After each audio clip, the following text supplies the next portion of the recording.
கேள்வி பார்வையாளருக்கு வணக்கம். இந்த நேர்காணலில் நாம் சந்திக்க இருக்கும் சிறப்பு விருந்தினர் சென்னை, மதுரை உயர்நீதிமன்ற வழக்கறிஞர் மாநகரி செல்வகுமார் அவர்கள். சார் வணக்கம். வணக்கங்க. கடந்த வாரம் சென்னையில நீங்க ஒரு பரபரப்பான ஒரு வழக்கு கூட தாக்கல் செஞ்சீங்க. முக்கியமா பார்த்தோம்னா, நாம் தமிழர் கட்சியினுடைய ஒருங்கிணைப்பாளர் சீமான், ஆடிட்டர் குருமூர்த்தி, இந்து மக்கள் கட்சியினுடைய தலைவராக கூடிய அர்ஜுன் சம்பத் அவர் மீது வழக்கு பதிவு செய்யணும். தேவேந்திர வேளாளர் அந்த பட்டியல் வெளியேற்றம் குறித்து தவறான கருத்துக்கள்லாம் பரப்புறாங்க. இந்த மாதிரியான பல்வேறு கருத்துக்களை மையப்படுத்தி ஒரு வழக்கு தாக்கல் பண்ணியிருந்தீங்க. அதனுடைய தொடர்ச்சியாக கூட இன்றைய தினம் ஒரு செய்தி வந்திருப்பதாக கேள்விப்பட்டிருந்தேன். என்ன செய்யுங்க சார்? வணக்கங்க. அதாவது பார்த்தீங்கன்னாக்கா, நம்ம ஐயா ஆடிட்டர் குருமூர்த்தியோ, நாம் தமிழரோட ஒருங்கிணைப்பாளர் தலைமை ஒருங்கிணைப்பாளர் சீமானோ, இந்து மக்கள் கட்சியோட தலைவர் சம்பத்தோ, அர்ஜுன் சம்பத்தோ நமக்கு பார்த்தீங்கன்னா எதிரி கிடையாது. அவங்க ஒரு கருத்தை வைக்கிறாங்கனாக்கா, அவங்க பார்த்தீங்கன்னாக்கா ஒரு பொது வழியில் இருக்கவங்க. இந்த கருத்து எந்த வகையில் இவங்களுக்கு பயன்படும்? ஒரு பொதுமக்கள் சார்ந்தது, ஒரு தனிநபர் சார்ந்த கருத்து இல்லை, ஒரு சமூகம் சார்ந்த, பொது சமூகம் சார்ந்த கருத்து. அந்த சமூகத்தை வைக்க அந்த அந்த கருத்து ஒரு பக்கம் ஒரு ஒரு ஒரு விஷயம் வரும்போது அதை அலசி ஆராய்ஞ்சு அது சரியான முறையில் அவங்க கருத்து சொல்றதே சரியா இருக்கும்.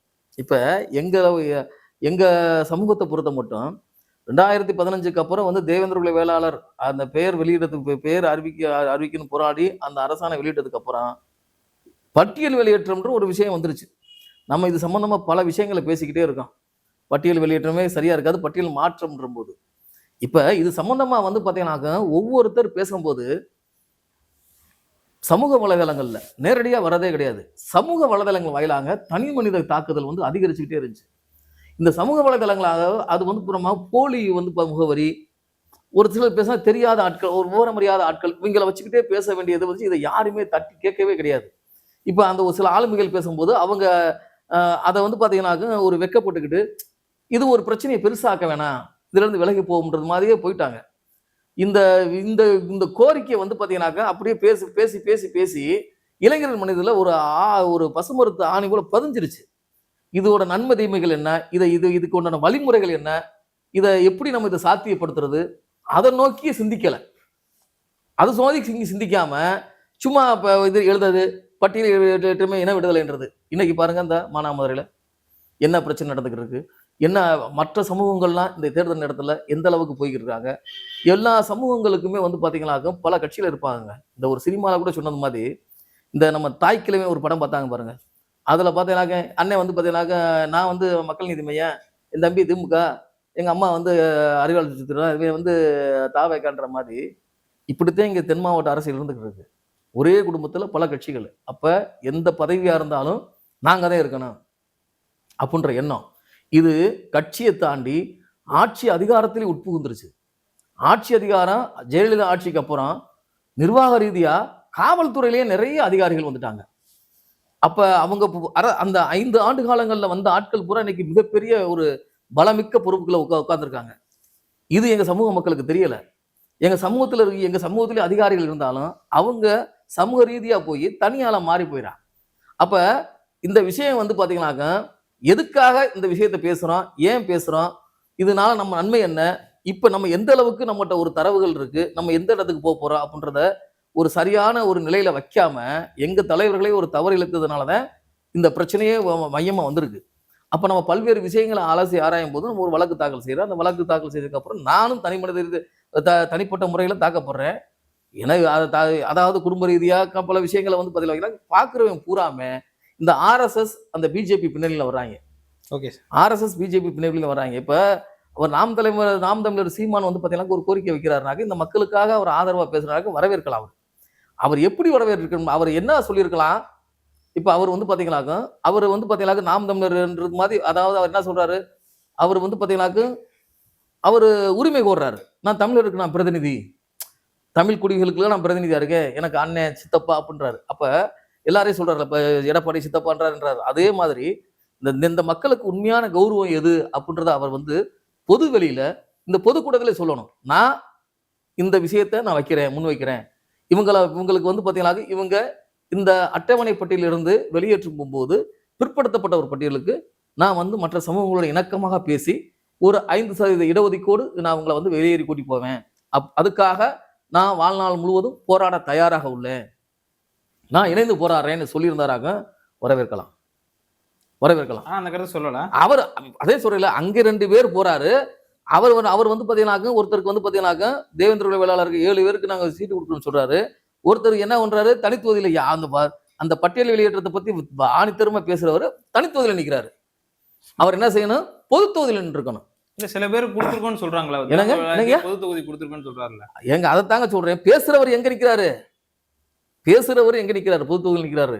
இப்ப இப்ப இந்த கருத்து வந்து பாத்தீங்கன்னாக்க அப்ப அவர் வந்து பாத்தீங்கன்னாக்க என்ன எப்படி பார்க்க வேண்டியிருக்கு, அதாவது ஏதோ அரசியல் கட்சி அவர் ஒரு அரசியல் கட்சி நடத்திக்கிட்டு இருக்காரு, அவருக்கு எல்லா சமூகமும் வேணும், அதோட இந்த எடுப்பார் கைப்புள்ளியான தேவேந்திர குல வேளாளர்களையும் நம்ம அப்படி டச் பண்ணிக்கிறோம்னு பார்ப்பாங்க. உண்மையான நோக்கம் இருக்காதுன்னு பார்த்தாங்க இல்ல. அப்ப தரவுகளோட இந்த விஷயங்களோட அவருக்கு தெரிஞ்சிருக்கணும்ல. இப்ப எங்க சமூகத்துல வந்து பாத்தீங்கன்னாக்க அவர் கட்சியில இருக்கக்கூடிய நிர்வாகிகள் அவளுக்கு இணக்கமானவங்க கருத்தை மட்டுமே கேட்கக்கூடாதுல்ல. ஒரு கட்சி தலைமைன்றது அவர் பகுதி வந்து பாத்தீங்கன்னா இளையான்குடி பகுதியில எங்க சமூக மக்களோட வாழ்வியல் அவர் தெரிஞ்சிருப்பாரு. ராமநாதபுரத்தப்பட்ட ஒருத்தர் அவர் வந்து பாத்தீங்கன்னாக்க வைகை ஆற்றுக்கு வடக்கு பக்கம் தான், தெற்கு பக்கம் இருக்கக்கூடிய அரசியலை வந்து அவர் பார்த்திருக்க மாட்டாரு. சென்னைக்கு போயிட்டாரு அவரு. சொல்றது புரியுதுங்களா? அதே மாதிரி இங்க புதுக்கோட்டை பக்கம் எங்க மக்களோட வாழ்நிலை அவர் யோசிச்சிருக்காரா?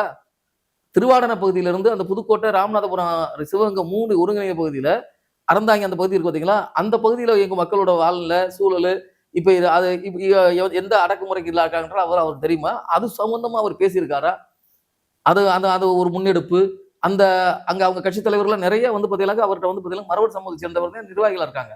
அவங்கள வச்சு இந்த முரண்களை பேசுறதுக்கு உண்டான ஒரு கருத்தியலான ஒரு பேசிய கூட்டத்தை இதுவரை செஞ்சிருக்காரா? குடிப்பெருமை பேசுறாரு, வாங்க எல்லாரும் வாங்க அதாவது சமூகம் கடந்து நீங்க தமிழரா ஒன்றிணைன்ற போது அந்த முரண்களை பேசுறதுக்கு அவர் முதல்ல வரணும். நீங்க இலங்கைக்கு போறதுக்கு முன்னாடி இங்க இருக்கக்கூடிய நம்ம சொந்த வீட்டுல இருக்கக்கூடிய பிரச்சனையை தீர்க்கிறதுக்கு முன்வராம இவர் இந்த ஒரு கருத்தை வைக்க போகும்போது என் பார்வையில அது அபத்தமா தான் நான் தெரியுது. ஒண்ணு. ரெண்டாவது வந்து பாத்தீங்கன்னாக்க இந்த நம்ம குருமூர்த்தி ஐயா இருக்கார் பாருங்க, அவர் எங்களை கௌரவப்படுத்துறதாக நினைச்சா கூட வரவேற்கிறோம். அவர் என்ன பண்ணணும், பட்டியலை விட்டு ஆதரிக்கிறதா இருந்தா அவர் இந்திய அரசியலோட பிதாமகர் அவரே பட்டம் சுட்டிக்கிறாரு.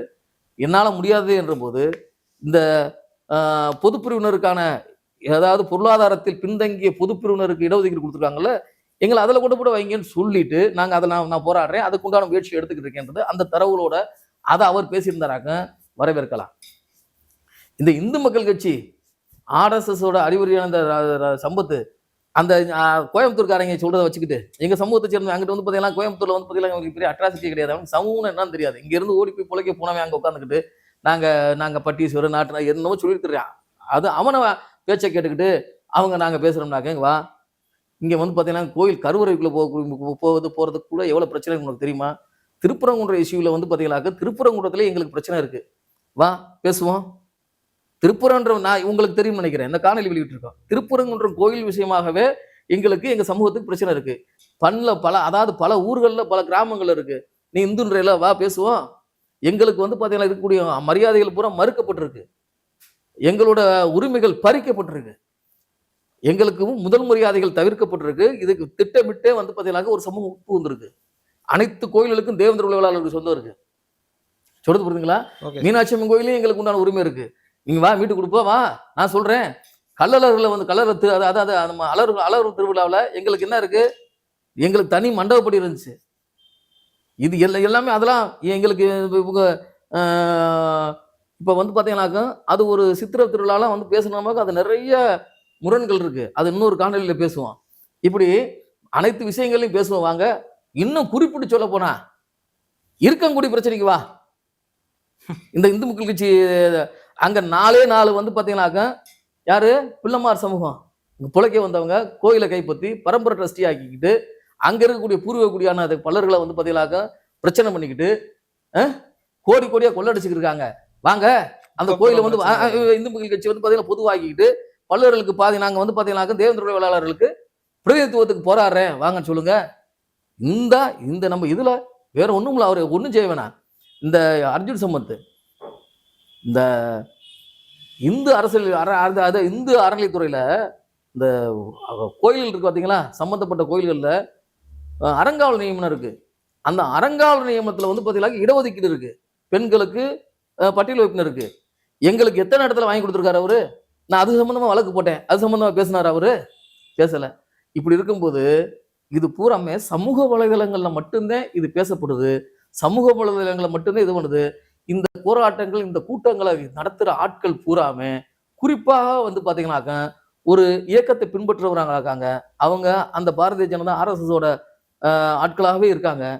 ஏதா கலர் நிலவரம் தெரியாதவங்களா இருக்காங்க. அப்படின்ற அடிப்படையில தான் நான் வந்து பாத்தீங்கன்னாக்க ஒரு மனு கொடுத்தேன். இந்த சமூக வலைதளங்களை இயங்கக்கூடிய அந்த போலி முகவரி கொண்ட அனைத்து சமூக வலைதளங்களையும் முடக்கணும்.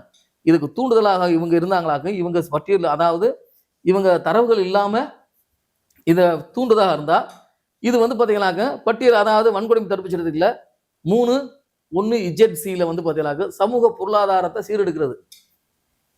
அதாவது சோசியல் பாய்காட் வாங்க, அதாவது எக்கனாமிக்கல் பாய்காட், பொருளாதார தடை. இப்ப எங்க இதுல இருக்கக்கூடியது வந்து பாத்தீங்கன்னாக்க, இவன் போய் ஒரு இந்த இறப்புல கூட ஒருத்தன் வந்து சொல்லியிருக்கேன், வந்து பாத்தீங்கன்னாக்க எங்களுக்கு வன்கொடுமை வழக்கு பதிவாதீங்கன்றாங்க. போய் ஒரு உதவித்தொகை பெற மாட்டேன்றான். ஒருத்தன் வந்து சொல்றேன் நான் முதல்ல நான் ஜெயிச்சிருவேன்றான். இவனுக்கெல்லாம் அதே அப்ப எங்களுக்கு இதுல இருந்தா என்ன பாதம் ஆரம்பிச்சாங்க, மத்த படிக்கிறவங்க எல்லாம் வந்து போய் எங்களுக்கு சலுகை இல்லாம நாங்க வந்து பொதுத்துல ஜெயிச்சிருவோம், யாரு ஓபிசி இதுல இருந்தா கூட நாங்க ஓப்பன் காம்படிஷன் ஜெயிச்சிருவோம்ன்றாங்க. இந்த மனநிலைக்கு தள்ளுறது யாரு? அப்ப எங்களோட மக்களோட மனநிலை அந்த உதவித்தொகை, அந்த உரிமையை பெறறதுக்கு முடியாத தடுக்கிறாங்கன்ற நோக்கத்துலதான் நான் ஒரு மனு கொடுத்திருந்தேன். மனு கொடுத்து அந்த மனுவின் மீது நடவடிக்கை இருக்குன்னு சொன்னேன். அரசு தரப்புல என்ன சொன்னாங்க, எங்களுக்கு வந்து எந்த இது, அதுக்கு நாங்க என்ன பண்ணோம், நீதிமன்றத்துல வந்து அதுக்கு உண்டான அத்தாட்சியை சமர்ப்பிக்கல. இருந்தாலும் நீங்க வந்து பாத்தீங்கன்னா உரிய ஆதாரங்களோடு நான் திரும்ப மனு கொடுக்கும்போது காவல்துறை வந்து பாத்தீங்கன்னாக்கா அவர் மனுவை பரிசீலிச்சு நடவடிக்கை இருக்குன்னு உத்தரவு போட்டிருக்கு. இல்ல அப்படி அந்த மனுவுக்கு மேல உத்தரவு போட்டாங்கன்னா அவங்க சீமான், குருமூர்த்தி, அர்ஜுன் சம்பத் மீது SC/ST ஆக்ட் பதிய வாய்ப்பு இருக்கா? வாய்ப்பு இருக்கு. அதாவது பாத்தீங்கன்னாக்க ஆதாரங்களோட கொடுத்தாக்க நம்ம அது நடவடிக்கை சொல்லும்போது காவல்துறை வந்து பாத்தீங்கன்னா உயர்நீதிமன்ற உத்தரவுப்படி நடவடிக்கை எடுக்கிறதுக்கு காவல்துறை நடவடிக்கை எடுக்கலாம். இல்லாட்டி நடவடிக்கை எடுக்காமல் போகலாம். ஏதோ நம்மளால முயற்சி, அவ்வளவுதான். ஓகே சார், நன்றி. நன்றி, வணக்கம்.